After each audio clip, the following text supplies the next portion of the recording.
हाल ही में live debate के दौरान अंजना ओम कश्यप ने यूट्यूब एजुकेटर्स और ऑनलाइन टीचर्स के लिए दो कौड़ी के फ्रॉड जैसे शब्दों का इस्तेमाल किया। इसके बाद सोशल मीडिया पर बैकलैश भी देखने को मिल रहा है। आखिर एक पत्रकार को शिक्षकों पर ऐसी बेहूदी भाषा में हमला करने की जरूरत क्यों पड़ी? अंजना ओम कश्यप स्वतंत्र पत्रकारों से, रवीश से, अजीत अंजुम जी से आहत है। समझ में आता है कि सार्वजनिक साख के कम होने से उनका विचलित होना हो रहा है, लेकिन टीचर्स से क्यों?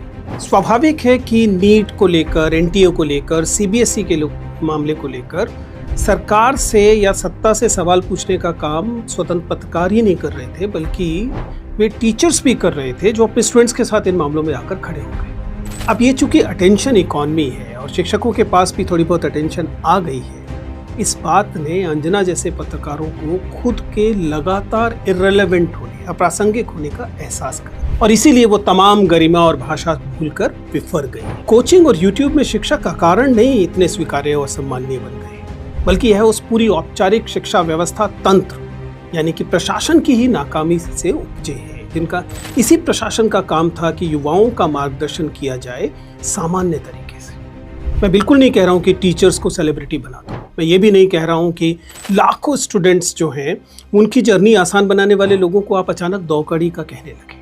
उनके कंट्रीब्यूशन को भी एक्सेप्ट करना चाहिए।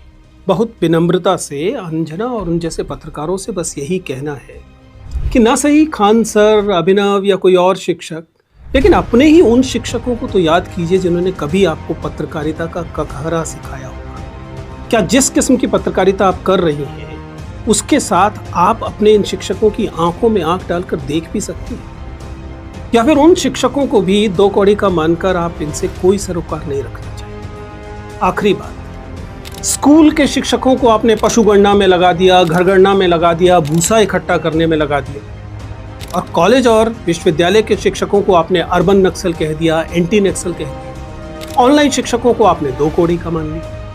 आखिर शिक्षक बिरादरी से इस नफरत का स्रोत क्या है?